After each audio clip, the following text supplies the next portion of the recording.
Ya, shalom para sahabat pelayanan. Ya, sebelum saya mengungsikan renungan pada pagi ini untuk dorongan kita bersama. Ya, pertama-tama sekali saya ingin mengucapkan ya selamat hari keamatan ya kepada rakan-rakan di Sabah dan selamat hari gawai kepada rakan-rakan di Sarawak. Ya, jadi pada hari ini ya saya sangat bersyukur karena Tuhan sangat baik dalam kehidupan saya, sangat memberkati hidup saya, dan sehingga ke hari ini ya saya masih berada dalam keadaan baik. Dan kita terus berdoa ya, khususnya pada 9 hari bulan 6 ini ya kuarantin atau PKP tidak diteruskan lagi. Ya, karena kita percaya daripada masalah-masalah yang berkaitan ini ya akan mengakibatkan banyak masalah, ya akan mengakang ya segala sesuatu lah dalam kehidupan kita. Pertama-tama sekali ya baik kita yang bekerja ya akan mengakibatkan masalah ya, khususnya yang menjurus kepada ekonomi ya, berkaitan dengan keuangan, dengan masa, terutama sekali dalam pelayanan apabila PKP ini diteruskan. Tapi pada masa yang sama ya kita juga mensyukurinya ya sekiranya Tuhan mengizinkan untuk diteruskan, karena Tuhan ada rencana yang tersendiri ya yang mau Dia lakukan kepada kehidupan orang-orang percaya, khususnya orang-orang Kristen yang berada di negara Malaysia ini. Dan sebab itulah saya katakan di sini kita hanya mampu berdoa, berharap ya Tuhan dapat melakukan sesuatu yang terbaik ya untuk bangsa ini dan negara ini. Jadi ya, terima kasih sekali lagi pada mereka yang akan menonton video ini, bahkan yang sedang menonton video ini, karena pada pagi ini saya akan mengupas dari Yohanes 16 pasal 4 sampai 15. Jadi tema kita pada pagi ini ya, saya ingin berbicara tentang peranan Roh Kudus dalam kehidupan orang percaya. Jadi ini tema kita pada pagi ini, peranan Roh Kudus dalam kehidupan orang percaya. Jadi oleh karena ya kita perlu percepatkan ya, saya terus baca petikan firman Tuhan, dan biarlah kita berdoa di dalam hati masing-masing ya, karena ini saja caranya supaya kita dapat melayani bersama. Saya dapat memberkati Anda semua dengan firman Tuhan yang Tuhan sediakan pada pagi untuk kita semua. Haleluya.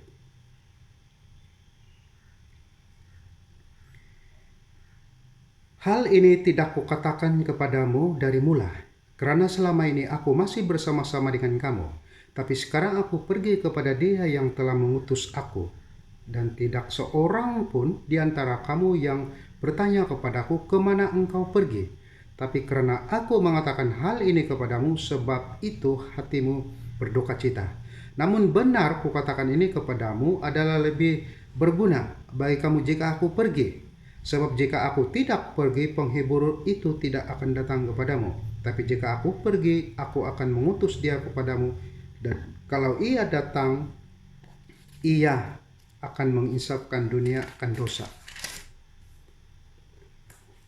kebenaran, dan penghukuman, penghakiman akan dosa. Karena mereka tetap tidak percaya kepadaku.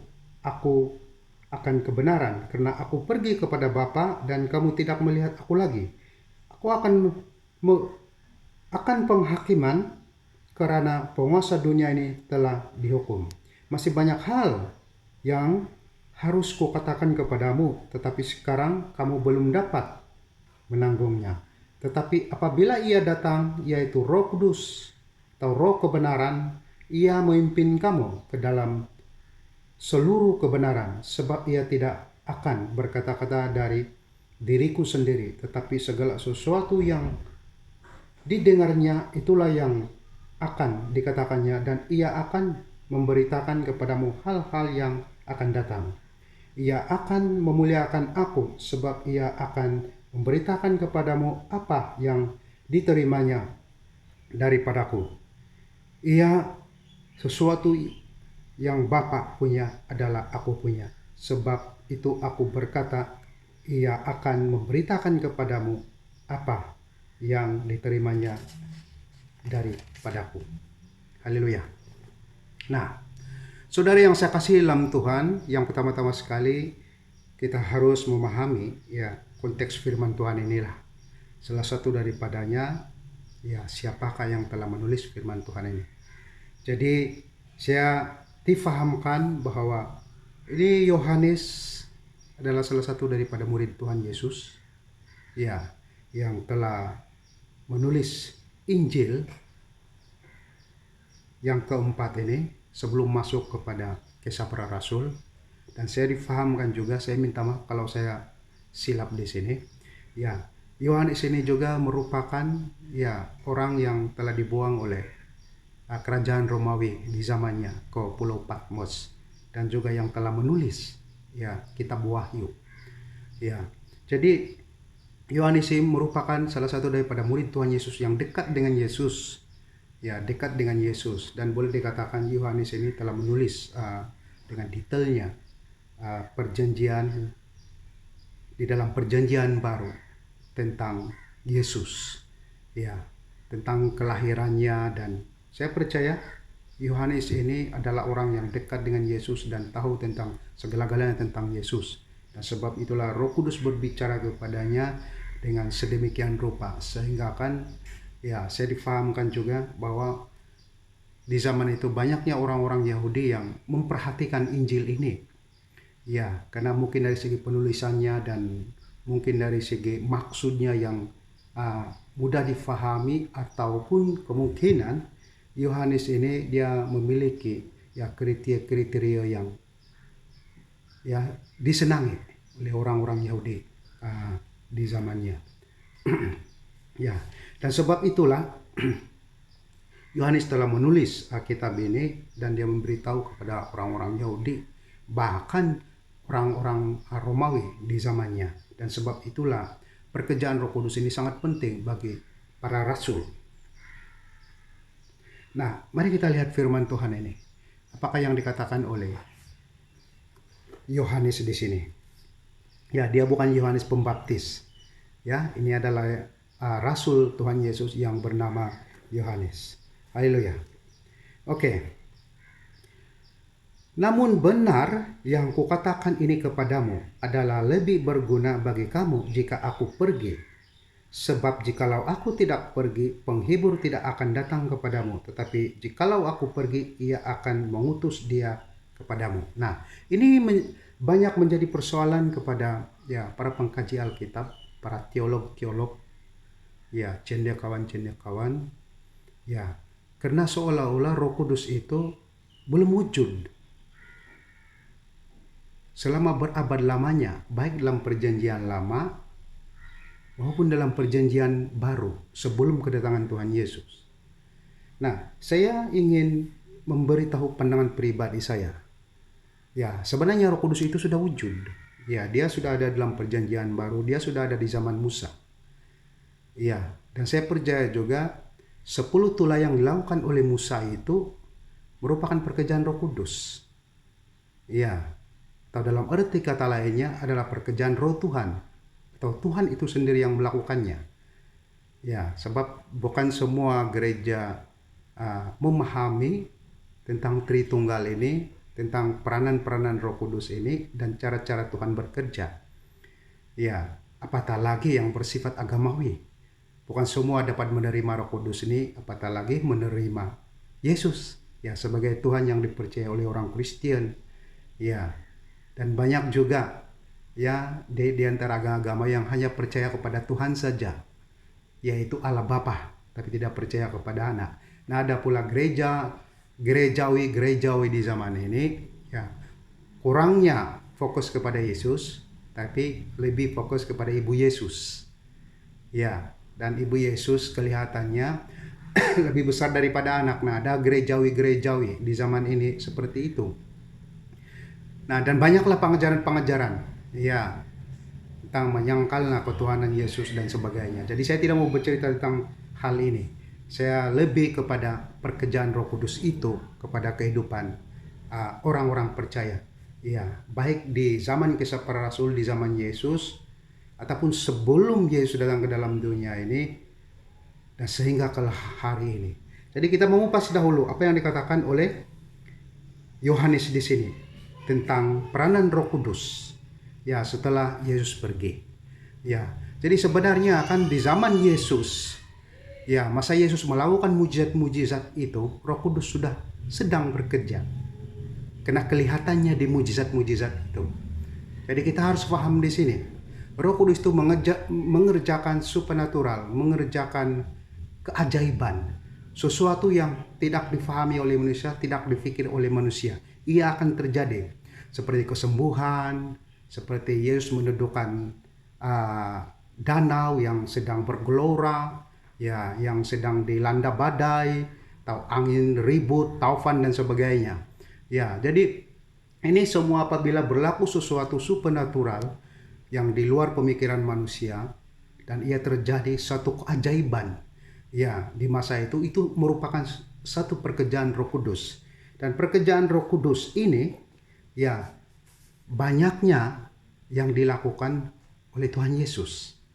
Ya, sebab kalau kita melihat nabi-nabi yang sebelumnya kan hanya beberapa perkara saja yang mereka boleh lakukan yang diizinkan oleh Tuhan untuk pekerjaan Roh Kudus. Ya, jadi apabila kita melihat perjanjian baru ini dan pekerjaan Roh Kudus lewat daripada mujizat yang Yesus adakan itu, Yesus sebenarnya kalau kita yang mengkaji firman ini ya sesuai dengan kemampuan kita, ya sebenarnya kan banyak mujizat yang Yesus lakukan sebenarnya. Sebab firman Tuhan sendiri berbicara bahwa kalau ditulis semua itu, apa yang Yesus lakukan di dalam dunia ini, selama dia berada 33 tahun, lebih kurang seperti itu. Ya, karena dia hanya berumur 33 tahun saja berada di dalam dunia ini. Ya, untuk melakukan visi misi Tuhan. Ya, di dalam pelayanannya. Sebenarnya banyak apa yang dikatakan oleh firman Tuhan. Satu dunia ini pun tak cukup untuk dituliskan semuanya tentang Yesus. Tapi saya percaya, ya beberapa perkara yang telah ditulis oleh Injil ini mungkin itu adalah perkara-perkara yang penting yang harus diberitahu kepada umat. Sebab itulah pada hari ini kita melihat Injil ini, salah satu daripada tulisan oleh Yohanes itu sendiri tentang pekerjaan atau peranan Roh Kudus ya di dalam kehidupan orang percaya.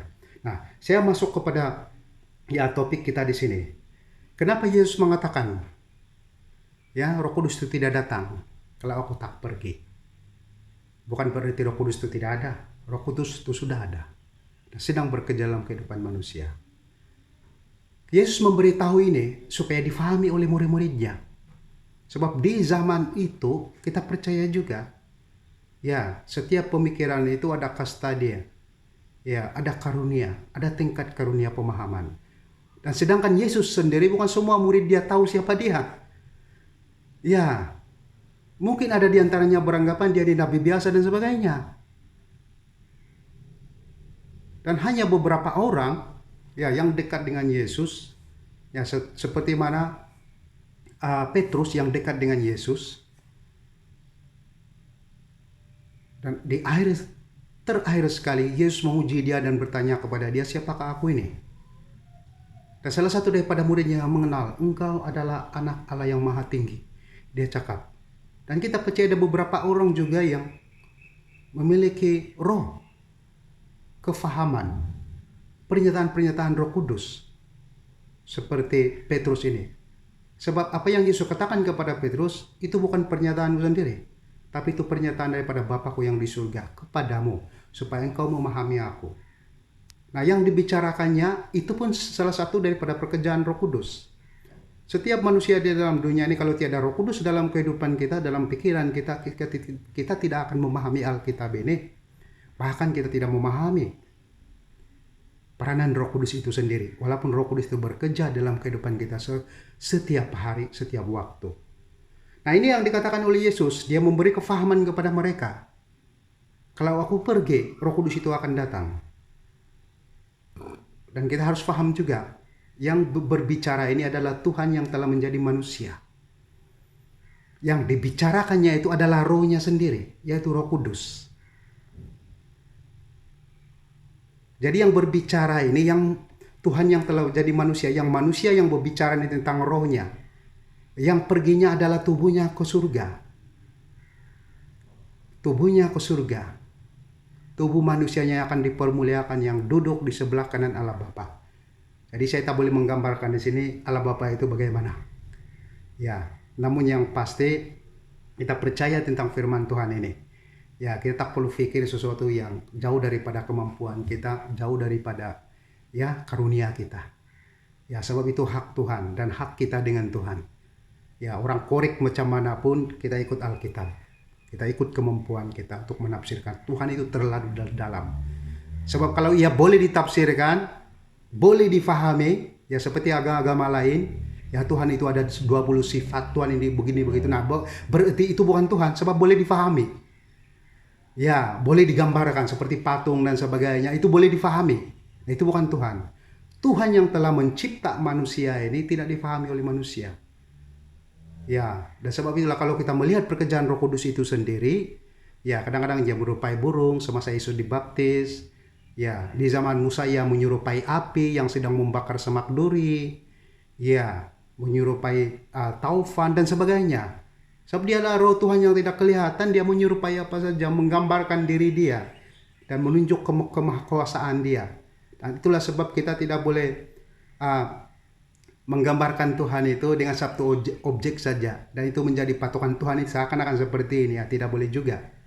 Ya, dan sebab itulah Tuhan menjadi manusia. Ya, untuk memberitahu tentang karya, tentang pekerjaan, tentang kuasanya, tentang visi misinya. Ia harus menjadi manusia. Ya, jadi visi misinya ini dikorbankan di atas kayu salib untuk menebus manusia. Ya, takkan Tuhan nak mengorbankan binatang lagi. Ya, sebab Tuhan sendiri pun tidak berkenan kepada darah binatang lagi. Tapi dia hanya berkenan kepada darah satu manusia yang suci. Yang kudus, suci. Ya, baik secara rohani maupun secara jasmani. Yang tidak berdosa, tidak bercacat celah kata firman Tuhan. Nah, itulah yang bernama Yesus. Dan itulah roh Tuhan. Ya, kalau kita melihat di Yohanes 1 ini, pada mulanya adalah firman. Firman bersama-sama dengan Tuhan. Dan Tuhan itu adalah firman. Dan kita percaya ia adalah roh Tuhan. Ya, yang telah menjadi manusia, yaitu manusia Yesus. Nah, kita harus menggali lagi firman Tuhan ini. Supaya kita membuka wawasan dan minda kita tentang peranan Roh Kudus. Dan sebab itulah Yesus mengatakan kepada murid-muridnya, apabila aku pergi, aku akan mengutus Roh Kudus, mengutus rohnya sendiri kepada para murid-muridnya. Nah, itu berlakunya ya di zaman Pentakosta. Ya, merupakan satu zaman pencurahan kepada, kalau kita melihat kepada kisah para rasul ini, selepas Injil Yohanes ini, pencurahan kepada rasul-rasul, yaitu pencurahan Roh Kudus. Jadi pencurahan Roh Kudus itu ini sangat luas maksud dia. Ya, karena mereka bukan saja boleh berbahasa roh, berbahasa bermacam-macam bahasa di daerah mereka dan sebagainya, tapi boleh mengadakan mujizat dan sangat luas pelayanan itu. Ya, salah satu daripada menggenapi Injil Kristus itu supaya ramai orang yang diselamatkan. Nah, sebab itu Yesus menyatakan ini kepada mereka di ayat yang ke-6 ini. Ya, akan mengutus roh, dia sendiri mengutus Roh Kudus kepada para umatnya, para orang percaya kepadanya atau para muridnya. Ya, saya sifatkan seperti itu saja. Ya, 7. Namun benar yang kukatakan ini kepadamu adalah lebih berguna bagi kamu jika aku pergi. Ya, sebab jikalau aku tidak pergi, penghibur tidak akan datang kepadamu. Tapi jika aku pergi, aku akan mengutus dia kepadamu. Nah, jadi ini yang dikatakan oleh Yesus, kalau aku pergi, aku akan mengutus dia kepadamu. Ya, jadi Yesus meneguhkan dan memberitahu. Walaupun Roh Kudus itu sudah wujud dalam perjanjian lama sebelum Yesus, tapi Yesus meneguhkan, aku akan mengutus dia kepadamu. Ya, yang pada mulanya Roh Kudus atau Roh Tuhan itu atau firman Tuhan itu menjadi manusia, diutus secara manusia. Jadi apabila Yesus pergi ke surga, Yesus mengatakan, aku akan mengutus Rohku atau Roh Kudus. Ya, kepada kamu semua. Yang pada mulanya jadi manusia. Dan yang kedua ini adalah Roh Kudus. Nah, inilah yang sedang memimpin kehidupan orang Kristen sehingga ke hari ini. Dan orang-orang yang memahami peranan Roh Kudus ini adalah orang-orang yang dekat dengan Tuhan. Adalah orang-orang yang dekat dengan Tuhan. Ya, bukan berarti adalah orang-orang yang rajin membaca Alkitab, rajin datang ke gereja. Ya, tapi adalah orang-orang yang memiliki hubungan pribadi dengan Tuhan. Nah, kita tidak perlu terlalu bijak dalam hal ini. Ya, karena kita percaya orang yang berada dalam surga itu kebanyakannya bukanlah orang bijak. Ya, saya percaya yang diselamatkan itu, saya keselamatan ini kasih karunia. Ya, berbuat baik itu merupakan kasih karunia juga. Kita tiada kesempatan berbuat baik, beramal ibadah dan sebagainya kalau Tuhan tidak mengizinkannya. Dan saya percaya setiap kita yang sudah dipilih oleh Tuhan sejak semulanya untuk diselamatkan ini, kita berada dalam kasih karunia. Tapi pada masa yang sama kita juga harus paham, ya, Roh Kudus itu hanya wujud di dalam kehidupan orang percaya. Kita menjadi Kristen puluhan tahun, tapi kalau kita tidak ada hubungan pribadi dengan Tuhan, kita tidak akan paham Roh Kudus sampai bila-bila. Walaupun Roh Kudus itu sedang bekerja dalam kehidupan kita. Nah, ini yang saya jelaskan. Sebab itulah di sini Yesus menjelaskan kepada mereka supaya mereka memahami peranan Roh Kudus itu dalam kehidupan mereka. Yesus mengatakan, walaupun aku ada di surga, tetapi Roh Kudusku bersama dengan kamu semua, aku akan mengutuskannya. Yesus mau meneguhkan ini supaya mereka tidak bergantung sepenuhnya kepada Yesus, kepada manusia Yesus itu. Ya, supaya mentality mereka, cara mereka berpikir itu, cara mereka beriman itu. Ya, sebab kalau Yesus tidak menjelaskan ini, Yesus sudah pergi ke surga, mereka tidak boleh buat apa-apa lagi. Tiada lagi yang menolong mereka. Karena mereka tidak paham Roh Kudus. Jadi macam mana berkembang penginjilan itu? Sudah pasti akan terbantut di situ. Dan tidak ramai manusia yang dapat diselamatkan. Sebab itu Yesus mengatakan, kamu jangan risau, saya berada di surga. Kamu jangan takut, jangan gentar. Ya, saya pergi di sana, saya mengutus Roh Kudusku kepadamu, kepada Anda semua, untuk menolong Anda semua, supaya pelayanan itu dapat dikerjakan dan berjalan dengan sebaik mungkin. Nah, kesesuaian dengan kehendak Tuhan. Nah, bukan berarti sebelum Yesus datang ke dalam dunia ini tiada Roh Kudus. Roh Kudus sudah wujud. Apabila Yesus naik ke surga, yang manusianya ya sudah dipermuliakan naik ke surga dan duduk di sebelah kanan Allah Bapa, yang dikatakan oleh firman Tuhan, Rohnya tetap ada bersama-sama dengan kita. Roh Tuhan atau Roh Kudus itu sendiri. Nah, ini yang harus difahami. Dan sebab itulah Yesus mengatakan di sini ada beberapa peranan yang dilakukan oleh Roh Kudus itu. Sebab jikalau aku tidak pergi, penghibur itu tidak akan datang kepadamu. Tetapi jika aku pergi, aku akan mengutus kepadamu. Dia menyebut di sini penghibur. Ya, sebab dia melihat mereka ini berduka cita. Ya, ada yang berada dalam hati yang sedih, gundah gulana, dan berbagai-bagailah perasaan. Ya, jadi itu perlukan penghiburan. Nah, ini salah satu daripada peranan Roh Kudus itu, mereka dihiburkan. Ya, sama juga sehingga ke hari ini kalau kita memahami peranan Roh Kudus dalam kehidupan kita, kita susah untuk berduka cita walaupun kita berada dalam keadaan-keadaan, kondisi-kondisi yang membuatkan kita berduka cita. Karena kita paham, kita percaya. Apabila kita memahami Roh Kudus itu sedang kerja dalam kehidupan kita, kita ada connection, kita ada kerjasama dengan Dia, kita akan dihiburkan.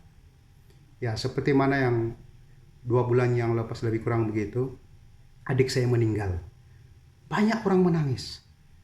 Ya, coba kalau mereka ada iman, ada pikiran, percaya bahwa Roh Kudus itu menjadi kekuatan yang sedang menghibur hati dia. Ya, mereka tidak perlu terlalu emosi sehingga akan menyebabkan terganggunya kesehatan, ya, emosi dan sebagainya. Tapi saya tahu itu patut saya menangis dan sebagainya semasa pemergian adik saya. Ya, tapi di dalam hati saya memiliki iman yang percaya. Roh Kudus sedang menghibur saya dan tugas saya di sini adalah menghiburkan, ya, saudara mara saya, adik beradik saya, maci-maci saya, paci saya, datuk nenek saya, keluarga saya khususnya di kampung, semasa pemergian adik saya. Dan sampai ada orang bertanya kepada saya, "Pastor, kenapa kamu tidak menangis? Tak nampak pun kamu sedih. Apa yang kamu pikir?" Saya beritahu dengan mereka, adik saya sudah pergi ke surga. Sudah selesai pekerjaan dia sini. Dia sudah aman berbanding kita semua ini. Kita semua yang masih hidup ini masih pikir sewa rumah, bil listrik, air dan sebagainya. Kita perlu bekerja keras. Kita perlu melayani Tuhan. Kita perlu menamatkan larian iman ini. Perlu menamatkan larian iman ini sampai ke garisan akhir.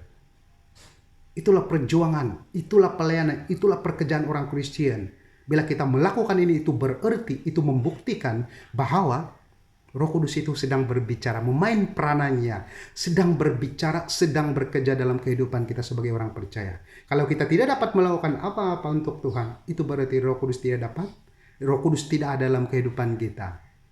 Walaupun pada masa yang sama mungkin Roh Kudus itu ada, tapi oleh karena kita sendiri yang menolaknya dan tak memikirkannya dan tak mengerjakan apa yang diperintahkan oleh Yesus ini, dia katakan, "Aku mengutus penghibur." Ya, kita tak boleh salahkan sesiapa. Yesus sudah mengutusnya. Ya, kita juga tidak boleh berpikiran Roh Kudus tidak ada dalam kehidupan kita. Ada. Tapi kita sendiri yang tak mau mengerjakan, tak mau dengar apa yang Roh Kudus katakan, apa yang firman Tuhan katakan. Pada hari ini kalau saya menyampaikan firman Tuhan ini dan saudara tidak menerimanya dan tidak melakukannya, itu berarti saudara sendiri yang tidak mau bertindak balas dengan Roh Kudus. Nah, sebab itulah Yesus mengatakan di sini, penghibur, dia cakap, "Aku akan mengutus penghibur." Dia akan mengutus penghibur. Supaya itu bekerja dalam kehidupan dia, walaupun dia sudah berada di surga pada saat ini. 8. Dan kalau ia datang, ia akan menginsafkan dunia akan dosa, kebenaran, dan penghakiman. Nah, itu salah satu dari fungsi Roh Kudus. Ya, fungsi dia dan pekerjaan dalam kehidupan kita akan menginsafkan dunia. Apabila Yesus menyebut dunia ini, dia menyebut dosa, kemungkaran, kejahatan, dan macam-macam jenis dosa. Apabila ia menyebut dunia ini, sebab dunia ini adalah ibu dosa, tempat dosa lahir. Ya, dosa tidak ada di surga ya. Ya, dosa tidak ada di surga. Dosa itu ada di dalam dunia ini. Dan sebab itulah Tuhan yang menurunkan semua malaikat-malaikat yang memberontak tuh, yang telah menjadi setan tuh ke dalam dunia. Sebab dunia ini sudah rusak sebenarnya. Pada mulanya diciptakan dengan indah, ya dengan baik, teramat baik sekali. Apa yang dikatakan oleh Tuhan dalam kitab Kejadian. Ya, tapi apabila iblis sudah merosakkannya lewat Adam dan Hawa, secara otomatis dunia ini sudah rusak. Ya, sebab kita hidup di dalam dunia ini. Ya, kita percaya atau tidak, lihatlah keadaan dalam dunia sekarang ini. Ya, fikir dengan cara rasional dan pendekatan-pendekatan yang boleh diterima akal. Ya, mungkin di zaman Kejadian kan dunia ini masih bersih, tiada pencemaran udara, ya tidak berlaku pembunuhan dan sebagainya. Tapi berlakunya dosa bermula di Adam dan Hawa, anak mereka bunuh adiknya, ya kalau tak silap saya. Kain telah membunuh Habel. Nah, kalau kita lihat cerita dalam Kejadian ini, berlakunya dosa. Dosa itu datang dari mana? Datang daripada bisikan iblis. Sebab itulah firman Tuhan berbicara, ia menegur Kain. Ya, dosa sudah mengintaimu. Apabila dia menyebut dosa itu, dia sudah menyebut iblis. Sebab dosa itu bermula daripada iblis. Dan itu membuatkan Kain jatuh. Sehingga ke hari ini dosa itu masih bekerja, bunuh, membunuh, merompak, rampas, merampas dan sebagainya, iri hati dan sebagainya, macam-macam dosa. Sebab itu menjadikan dunia ini semakin lama semakin tua dan dekat kepada kehancuran dia. Dan sebab itulah Yesus meneguhkan di sini bahwa murid-muridnya perlu peka, perlu dekat dengan Tuhan, perlu ada hubungan pribadi dengan Tuhan. Perlu menghormati Roh Kudus penghibur yang memberi kekuatan kepada para muridnya, para orang percaya. Sehingga ke hari ini, Roh Kudus masih bekerja. Sebab itulah Roh Kudus peranan yang terpenting yang menginsafkan dunia ini, menginsafkan manusia, supaya manusia bertobat kembali kepada kebenaran. Dan kebenaran itu akan memerdekakan kita semua, karena Yesus itu adalah kebenaran. Nah, setiap orang yang hidup di dalam kebenaran, orang ini akan berada di dalam pembelaan Tuhan, dan tak mungkin penghakiman ini ditujukan kepada mereka. Karena Yesus tahu di mana murid dia. Yesus tahu di mana pengikut dia, di mana umat dia. Siapa yang melakukan kehendak dia. Di hari penghakiman, setiap orang yang telah disedarkan dan bertobat, ada hubungan pribadi dengan Roh Kudus mereka ini, saya tidak berani mengatakanlah mereka ini suci kudus di masa ini. Saya tidak berani mengatakan ini secara otomatis mereka ini mendapat tempat yang terbaik di surga. Tapi apabila kita masih hidup dalam dunia ini, kita akan mengalami proses demi proses. Siapa yang memproses? Roh Kudus penghibur tadi itu. Memberikan kekuatan baru, memberikan solusi pikiran yang baik, cara pekerjaan yang baik. Dan itulah fungsi Roh Kudus. Tuhan mengutus dia di dalam kehidupan kita untuk mendengar dan melakukan apa yang dikehendaki oleh Tuhan lewat bicara Roh Kudus tadi. Nah, jadi menginsafkan dunia itu harus memiliki kebenaran, memahami kebenaran, melakukan kebenaran itu, dan menginsafkan dunia bahwa adanya penghakiman di hari zaman. Dan Yesus itu adalah hakim yang seadil-adilnya, adalah hakim dari segala hakim. Karena firman Tuhan berbicara dia adalah raja dari segala raja, Tuhan dari segala Tuhan, hakim dari segala hakim. Ya, sebab dia bukan menghakimi dengan cara dunia ini menghakimi, cara manusia menghakimi, tapi dia menghakimi dalam dan luar, menghakimi yang ada dalam kehidupan kita, dalam hati kita, menghakimi yang ada dalam roh kita, dalam pikiran kita, bukan saja yang di luar, di dalam pun dia hakimi. Segala-galanya, tiada satu pun yang tersembunyi di hadapan Tuhan. 9. Akan dosa, karena mereka tetap tidak percaya kepadaku. Aku akan kebenaran, karena aku pergi kepada Bapa dan kamu tidak melihat aku lagi. Akan penghakiman, karena penguasa dunia ini telah dihukum. Nah, apa yang saya katakan ini, penguasa dunia ini telah dihukum. Saya terus lompat ke ayat 11. Ya, penguasa dunia ini telah dihukum. Ya, berbicara tentang iblis. Iblis itu sudah dihukum. Ya, saya tidak mau berbicara kepada orang-orang besar.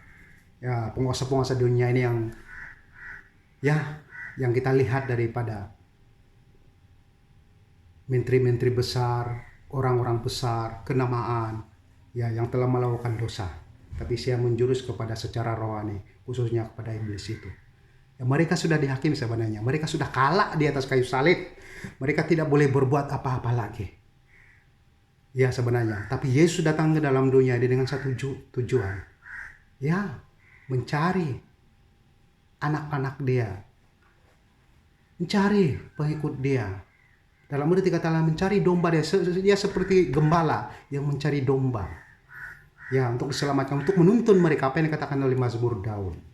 Ya, menuntun mereka ke air yang bersih. Ya, air itu menggambarkan tentang kehidupan. Yang sebab itulah kan sangatnya penting. Ya, apabila Tuhan ini bekerja dalam kehidupan kita. Karena dia akan menuntun kita ke arah yang benar. Menuntun kita kepada keselamatan. Supaya kita tidak masuk dalam penghakiman. Kita tidak masuk dalam wilayah dosa. Dosa yang membuatkan kita masuk neraka. Nah, terus terang saya katakan di sini. Bahwa di ayat yang ke-11 ini akan penghakiman karena penguasa dunia ini telah dihukum. Ayat 10. Akan kebenaran karena aku pergi kepada Bapa dan kamu tidak melihat aku lagi. Nah, sekali lagi saya ulang di sini. Kita tidak dapat melihat Yesus lagi secara tubuh. Dia ada di surga. Tapi pada masa yang sama kita melihat pekerjaan Roh Kudusnya dalam kehidupan kita. Nah, sebab itulah kita harus memahami di sini. Ya, Yesus masih bersama dengan kita melalui Roh Kudus itu. Dan sebab itulah Yesus berani mengatakan ini. Sebab ia sendiri yang sudah melakukan penghakiman itu kepada dunia. Dan dia sendiri sudah mengalahkan dunia ini. Sudah mengalahkan dosa ini. Sudah mengalahkan. Dia sudah mengalahkannya di atas kayu salib. Sebab itulah dia berani mengatakan di sini bahwa akan penghakiman karena penguasa dunia ini telah dihukum. Ya, telah dihukum. Sudah dihukum. Ya, jadi itulah sebab kan apa yang berlaku sekarang ini kan kadang-kadang kalau kita lihat secara mata kasar kan banyaknya ketidakadilan berlaku dalam dunia ini. Ya, penganiayaan dan macam-macam lagi masalah yang sedang berlaku dalam dunia ini. Tapi kita harus percaya firman Tuhan ini. Mereka ini sudah masuk dalam penghakiman yang akan dihukum. Sebab Yesus mengatakan, sebelum sampai hukuman itu, mereka sedang dihukum, sudah dihukum. Kalau sampainya di hari penghakiman itu, hukuman yang kedua, yaitu neraka. Bandingkan seorang perompak. Saya merompak ditangkap polis. Saya masuk penjara. Hukuman yang pertama, secara hukum alam. Ya, ini juga dikatakan oleh firman Tuhan nih. Sedang dihukum, tapi telah dihukum. Di hari penghakiman, dan saya tidak mau bertobat, saya tetap melakukan dosa itu. Saya dihukum secara rohani. Itulah penghukuman yang kekal. Ya, jangan kita berpikiran di neraka itu kan merupakan satu kematian dan ketiduran yang tidak merasa apa-apa. Seperti kita tidur di dunia ini. Tidur, tiada apa-apa yang kita lihat. Seperti orang yang mati. Ya, tidak. Itu merupakan satu penghukuman di mana orang itu hidup. Di mana orang itu buka mata dia. Secara realitinya dia berada di dalam neraka. Ia dibakar 24 jam. Apa yang digambarkan oleh firman Tuhan. Tapi firman Tuhan ini tidak bercerita sangat tentang neraka. Tentang hukuman. Seperti agama-agama yang lain. Ya, sebab ia bercerita tentang keselamatan. Nah, saudara yang saya kasih dalam Tuhan. Mari kita lihat ke-12 ini. Masih banyak hal yang harus kukatakan kepadamu, tetapi sekarang kamu belum dapat menanggungnya. Nah, apa kata Yesus? Banyak benda yang dia mau cakap tentang keselamatan. Mungkin juga dia mau bercakap tentang neraka. Ya, mungkin juga dia mau bercakap tentang surga. Tapi kamu belum siap untuk menanggungnya. Dikatakannya seperti kamu belum siap menanggungnya. Ya. Ya, itulah sebab kan kita tidak boleh memikir pemikiran yang jauh daripada kebenaran, jauh daripada firman Tuhan, jauh daripada karunia kita. Sampai kita mau jangkau sesuatu yang tak perlu kita jangkau. Ya, kadang-kadang ada orang yang sibuk-sibuk tentang hal yang tak berapa penting. Yesus sendiri pun berbicara di sini. Kamu belum siap, dikatakannya. Kamu belum siap untuk menanggungnya. Jadi Yesus memberitahu yang boleh kita faham, yang siap kita menanggungnya, yang siap kita terima dan sebagainya. Pengajaran Yesus ini sebenarnya akan boleh dikatakan adalah merupakan satu pengajaran yang dia sesuaikan. Ya, dengan karakter manusia itu, dengan keadaan manusia itu, daya pemikiran orang itu, sejauh mana dia boleh melangkah. Sebab karunia ini pun ada kastanya juga. Ya, ada orang high kasta. Ya, pemikiran yang sangat baik. Ya, tinggi derajat dia dan sebagainya. Karunia ini pun ada kasta juga. Dan sebab itulah Yesus mengatakan di sini, sekarang kamu belum dapat menanggungnya. Jadi itu sebab Yesus tidak memberitahu semuanya. Ya, Yesus memberitahu perkara-perkara yang penting yang boleh kita lakukan dahulu. Ya, sebab mudah dan ringkas apa yang saya pikir di sini nih. Ya, kita melakukan sesuatu yang lebih daripada kemampuan kita. Kalau Tuhan tidak mengizinkan kita masuk surga, kita tidak dapat masuk surga juga. Tapi kita melakukan sesuatu yang sampai tahap kita kelihatannya kecil dan tiada apa-apa. Tapi kalau Tuhan mengizinkan kita masuk surga, itu kasih karunia. Dan kita percaya kasih karunia itu luas maksud dia. Ya, bukan berarti kita kena kerja lebih untuk mendapatkan surga. Ya, kita melakukan segala sesuatu harus seizin dengan kehendak Tuhan. Kalau Tuhan sudah izinkan seperti ini hidup kita sekarang ini, nikmati, bersyukur. Sebab itulah Yesus tidak mengatakan sesuatu di sini. Masih banyak hal yang harus kukatakan kepadamu, tapi sekarang kamu belum dapat menanggungnya. Yesus juga tidak mau menakut-nakuti mereka. Ya, apabila bercerita tentang penginian di akhir zaman dan sebagainya, ya bercerita tentang hal-hal yang mengerikan dan sebagainya. Ya, jadi cukuplah ya Yesus mencurahkan Roh Kudus kepada mereka, biar mereka memahami segala sesuatu apa yang berlaku di akhir zaman ini, sesuai dengan kehendak Tuhan itu sendiri. Ya, setiap penerimaan pikiran kita, ya setiap tindakan kita. Nah, kadang-kadang banyak orang, ya hidupku kuserahkan kepada Tuhan. Kita pikir ini penting bagi orang percaya. Apapun yang terjadi di masa akan datang, di hari esok, itu Tuhan punya kerja. Itu kehendak Tuhan. Saya hanya berserah kepada Tuhan. Ini sudah cukup baik. Nah, sebab itu tak perlulah Yesus bercerita tentang hal-hal yang lebih dalam, lebih besar dan sebagainya, atau lebih banyak. Ya, karena kita tahu, dia tahu kemampuan kita, penerimaan kita. Dia tahu setiap orang ini apabila mengerjakan, bukan semua sama kerja kita ini, tidak. Ya, ada yang level tinggi sedikit, lebih sedikit, ada yang kurang dan sebagainya. Nah, ini susah untuk dijelaskan sebab keizinan Tuhan. Tuhan yang beri kita pelayanan, beri kita kerja. Ya, kalau berlakunya masalah ini bukan semua masalah yang sama. Dia masalah keuangan, ya saya masalah emosi, sikap, dia masalah seperti ini, seperti itu dan sebagainya. Nah, harus difahami juga tentang keadaan-keadaan yang sedemikian rupa. 13. Tapi apabila ia datang Roh Kudus kebenaran, Roh kebenaran ia akan memimpin kamu ke dalam seluruh kebenaran, sebab tidak akan berkata-kata dari dirinya sendiri, tetapi segala sesuatu didengarnya itulah yang akan dikatakannya, dan ia akan memberitakan kepadamu hal-hal yang akan datang. Nah, segala sesuatu yang akan berlaku adalah hal-hal yang akan datang, segala sesuatu sebelum ia terjadi. Ya, kalau kita dekat dengan Roh Kudus itu akan bercakap dengan kita.